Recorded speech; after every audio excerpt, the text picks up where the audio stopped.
Welcome to the Business Spotlight, where today the spotlight is shining on Caroline Bishop from the Baker Street. I keep saying the Baker Street. I feel like it should be the, but it's Baker Street Productions. Yes. Welcome, Caroline. Thank you very much for having me.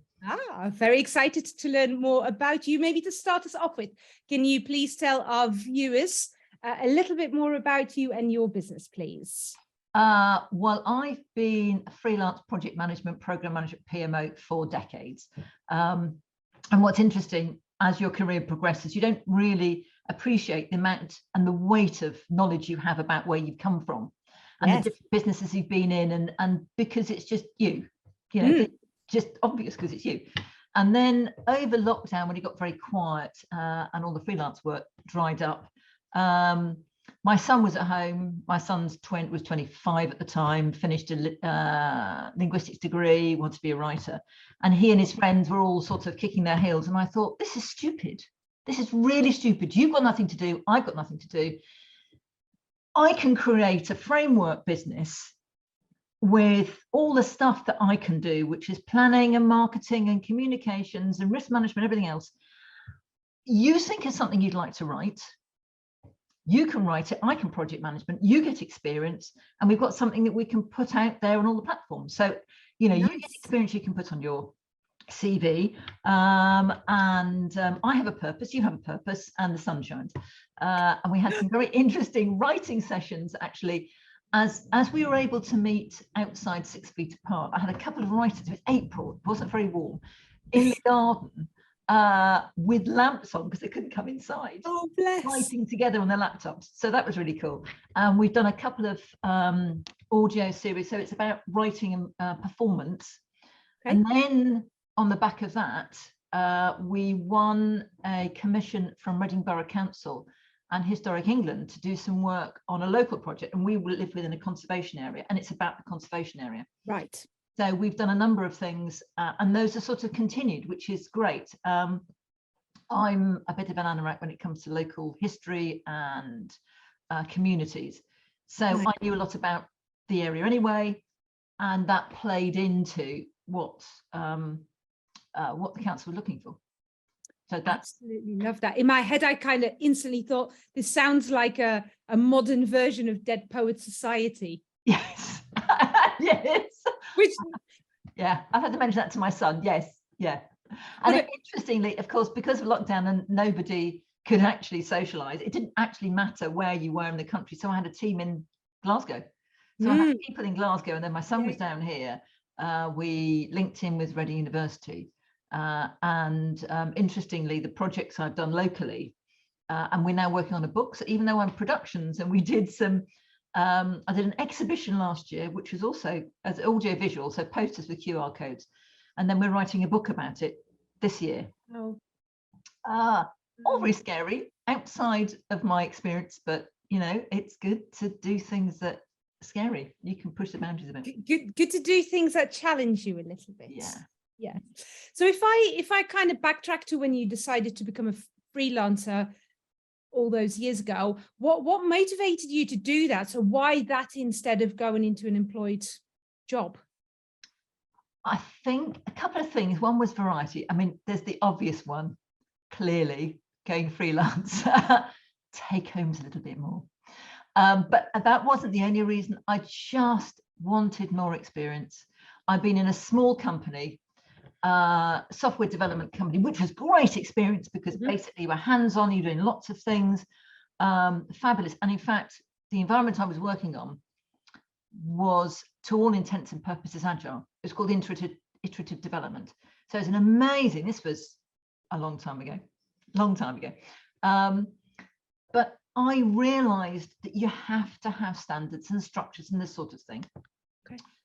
So best practice, basically, and they weren't adopting it, and the pain we suffered. So I stepped from that into British Airways, that already as a freelancer, where they had some structures. Yeah. It meant that as I went from client to client doing different things, and of course now I'm actually, well, I am wholly management rather than development.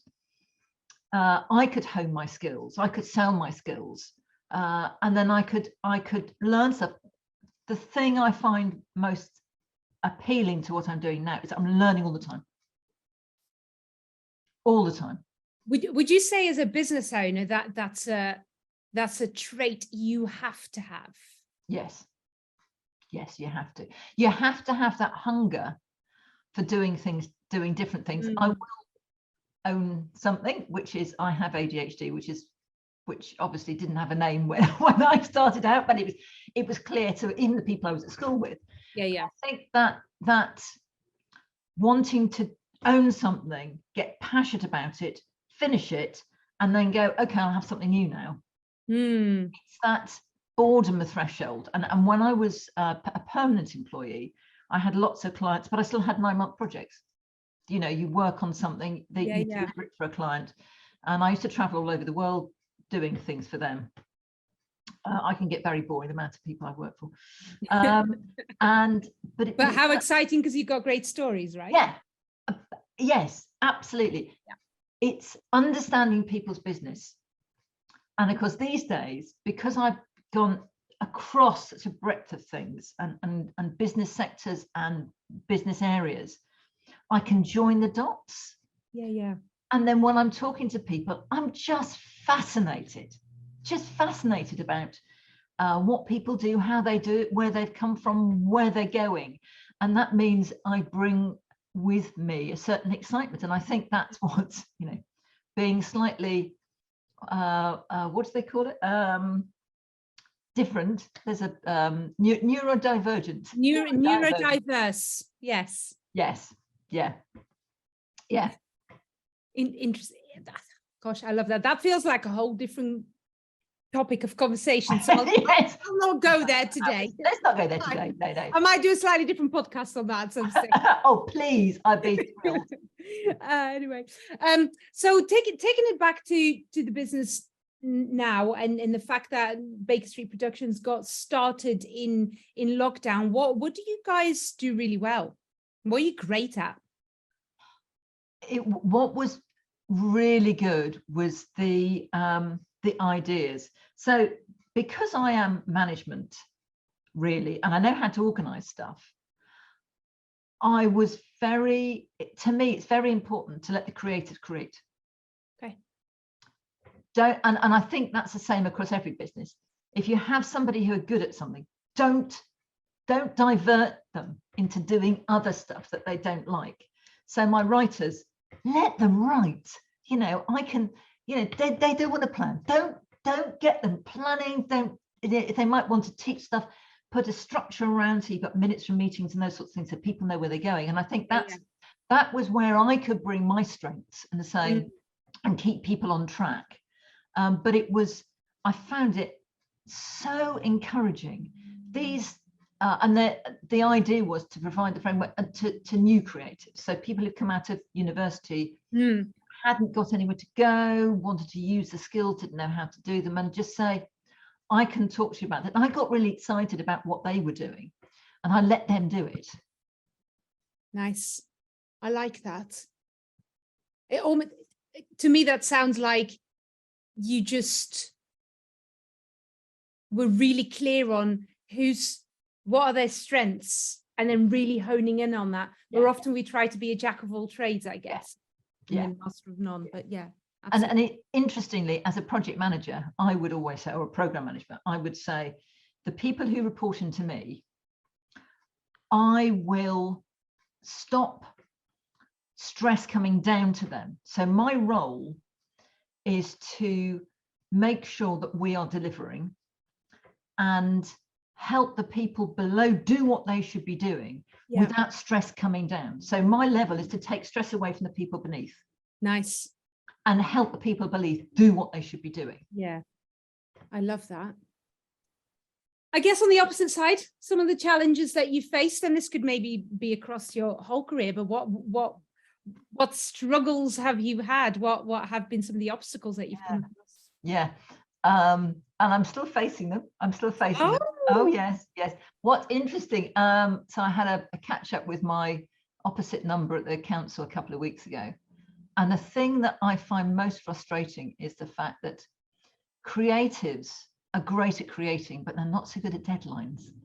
Yes. A deadline is just a day to miss, right? There's this lovely Douglas Adams quote where he said, "I love the sound of deadlines as they swish past." And I thought, I love that. So yes, it's all about trying to encourage them to deliver on time, and then trying to rework plans when it doesn't happen, and just trying to keep people focused. And that can be really demoralizing, I think, sometimes, and hard to carry through. We've got one at the moment.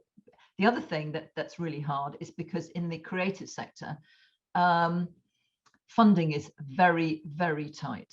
So you never get projects that are funded properly. And finding funding pots, other funding pots, is really difficult. Arts Council funding is a nightmare, and you may or may not get it. So I've got some core funding from the council, for which I'm very grateful, but we're not getting as much as I would like to fund it properly. So there are huge amounts of cuts and things. So people sort of pragmatic approach to funding. So I'm having to use on the creative design for the book, it is a graduate as part of her degree. So it's a nominal funding towards the university, which is great. So she gets experience, but then I'm managing her, and she's not been in a commercial environment before. And she's also got, you know, to be really fair to her, she's got her university deadlines. So I'm juggling, and my son's doing his master's at the moment, and we've had to stop for a month because he's got to get his dissertation and stuff in. And just like Serena, the creative designer's got to get, and that's hugely difficult. Whereas if I'd been funded properly, I'd have got a creative designer who just finished their degree, and I could have paid them. So that's just hard, and not where I would want to be. We did something similar in the exhibition last year, and it was an amazing success. I was so proud of what we achieved, and it was astonishing, really, really good. And I forgot, it's a bit like giving birth. It's just like giving birth. You forget how awful it is, and you do it again, and you go, oh, hang on, I remember that last year. Oh, right, okay. Forgot about that. I've forgotten about that one. Yeah. So what do you do to keep your energy and your resilience at a high level, especially when you've got that challenge? And with, I mean, I've had a few of my clients that are in the creative sector, and you're right, it's a slightly different way of working. So what do you do to make sure that you're at your best to be able to help them and to equally carry some of that stress so you don't move it down? Resilience, that's a fabulous word, and that's absolutely perfect. It is developing your resilience. Okay, meditation. Okay. Meditation, I know it's been much overused, but I've done mindfulness for about 12 years. Fab. So yeah, and lots of focus exercise, lots of deep breaths. Gardening, and I've just come in because it's pouring with rain. So gardening's good, just getting out there. Okay. Talking things through with friends, maybe people who don't know and aren't involved with your business. Nice. And actually laughing. Oh, I love that one. Yeah, it is, because actually if you can get your frustration out and then just laugh and just say, I am so stressed, and then just laugh about it. Lists. Oh my goodness, a list. So, oh no, are you the queen of lists? Oh my, because, well, it's, you know what it's like, you've got a deadline coming up, you have so many things, you don't know what to do, you've got limited time to do them all in. A list, number everything, and you go, okay, what's the most important thing? And don't get stressed about the length of the list. Just do them one by one and just say, I haven't got an option, I have to do them all. It's, you know, there are 24 hours in the day, I don't want to use them all, but just go down the list and say, what can I leave till tomorrow? I love that. So actually that nicely leads me to, what have been some of your key learnings as a business owner, someone been self-employed for so many years? What have been the key learnings that you've had over these years? Patience. Patience is a virtue. How do you create that if you don't have it? That's very interesting, because I never used to be patient. I would say, if somebody come back to it, sort of, if I could go back to my 20-year-old self and say, you are very patient, I'd have laughed. Oh, Don't do that, Caroline. That's one of my questions at the end. Okay, sorry. I just laughed and said, you are so impatient. How could you ever? Because actually, it's the best way of getting the best out of yourself and the other people around you. And it's all about delivering. You have to be pragmatic. It doesn't matter. I am quite a perfectionist. But you have to, at the end of the day, you have to be pragmatic. What do you need to do today? And I forget what you like to do. What do you need to do today? Such a big difference between that, isn't it? Absolutely, absolutely. Yeah. And it is the patience, because things can be very, very stressful. And you know, as a freelancer, so the gaps between, the gaps between projects is really hard when you're earning money or not earning money. Yeah. And one of my sayings, and I say it to lots of people, is treat the gap as a gift. Oh, I love that. And use it wisely. Did you used to have like certain things that you would do within those gaps? You look around the house, you go, I'll do that. It's almost like I'll do that when it stopped raining. It's so I'll do that when I have a gap, and it doesn't actually worry you too much about not having a gap, because you think, well, that's really good. But when I have a gap, I'll do that. Yeah. You know, get out in the garden, do the garden, lay the terrace in the back garden. You know, do that sewing, go out and see your friends. But it's use that time really wisely to rebuild yourself. You know, do some exercises, go out there. But it's I think that's really, and it's hard to do. It's really, really hard to do, because you're worried about the next bit, and you think, well, okay. And sometimes it's a mindset thing where you say, well, if I'm once I have the next contract, when I look back, or the next project for productions, when I look back at the gap, will I be pleased that I used it well? Or will I be looking back and going, oh, I should have done that. No, I don't have time. Yes, I love that. What a great summary. Absolutely love that. So what still keeps you awake at night? Lots of things. Give me the list. Give the list is deadlines. So again, back to, you know, how can I do this? How can I what happens next? I think, especially coming back to the creative industry, it's connecting into people. I have lots, even though I say that I have a creative team, I have lots of ideas, and it's really good ideas. I think they're really good ideas. I talk to other people about them. Proud of them. Fabulous. But it's getting it out there, getting people to buy into them, and not running too fast, because you know, keeping me awake at night. Don't try and get to the next stage before you finish this one. So I've just backed off something at the moment, which was quite big, and applying for funding. I'll get the book done. Don't. And that in itself is quite. What keeps you awake at night? Making sure that I've got enough time to do things properly and not rushing ahead, because that's also the, you know, if you're excited about what you're doing and how you're doing it, stopping yourself running ahead is quite important. And I think actually, I love that one, because I see that with a lot of the business owners that I work with, and we call it the squirrel kind of moments, like in Up, the film, where the dog goes squirrel and gets, I love that. gets distracted, squirrel. So we call that the squirrel moments. But it's exactly that, because our brain is constantly looking for improvements, whether it's sales, marketing, finance, whatever. We're always looking for something different to do to make things better, different, whatever. So it never stops. It keeps feeding ideas, and it's lovely. But then we often are the victim of our own success, that we have too many and then never get anything done properly. What I do, that's fine, so this, if you could, is really important. By the bed. Is that paper? White paper. Learn to write in the dark. Yeah, learn to write in the dark. I just put the light back on it. No, don't put the light on to wake you up. Oh, that's all right. So you wake up and things that are worrying you, just write down, then you can forget them. Oh, you find that phrase, or you start writing emails. You can't write an email, you do have to set the light on for that. But it's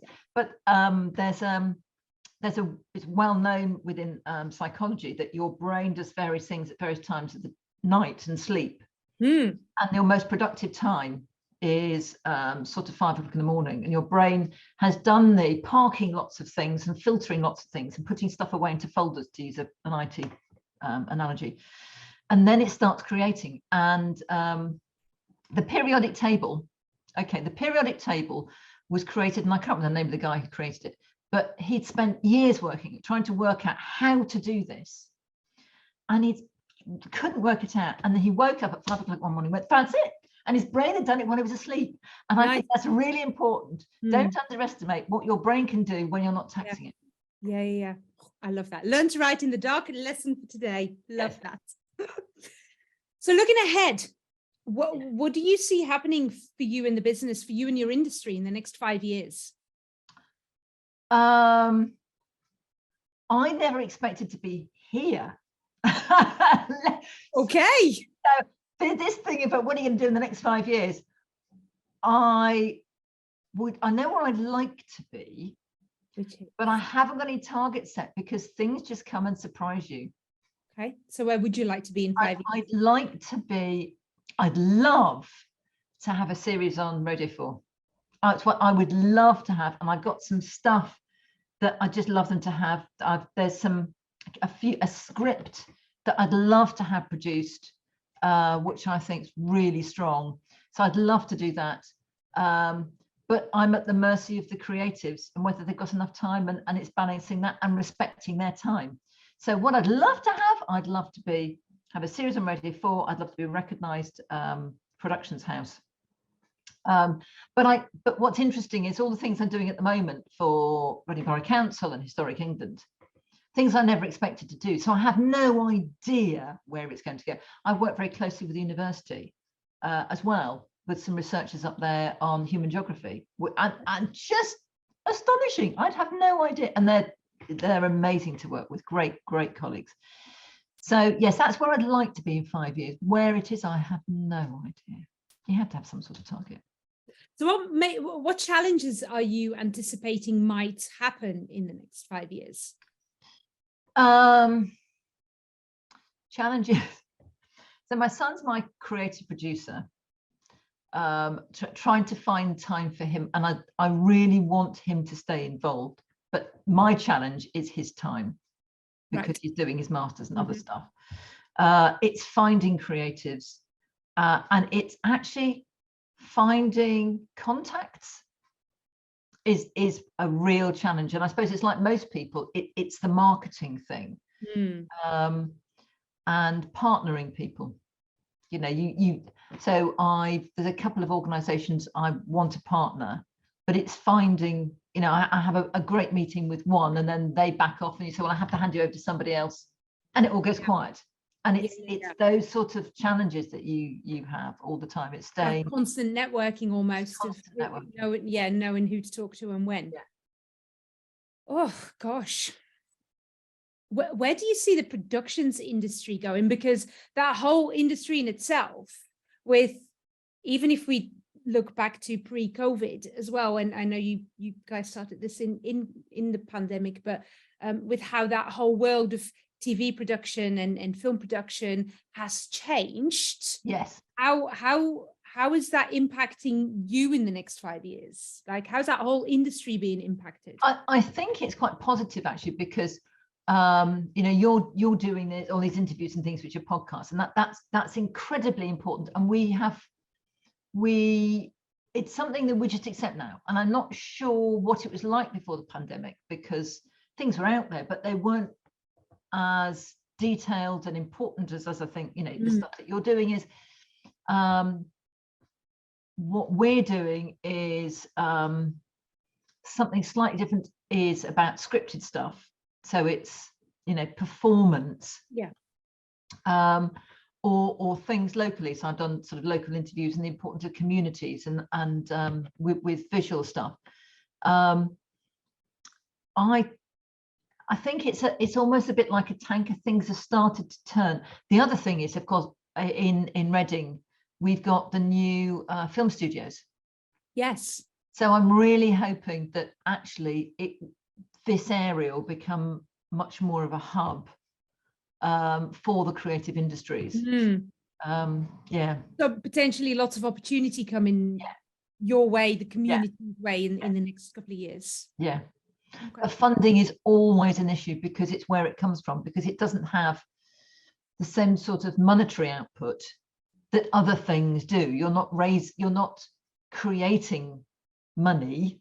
You know, people aren't buying things because it's a high horse I'm going to try to stay off, but the arts in general, I think, have been for many years and continue to be massively underfunded, which is ridiculous when you see how much joy and need it brings to people. And I'm a theatre lover. I'm an ex-drama student, so you know it's very close to my heart. But I have some friends that work in theatres and in that kind of industry, and it's frustrating when you hear some of the funding that they get or don't get.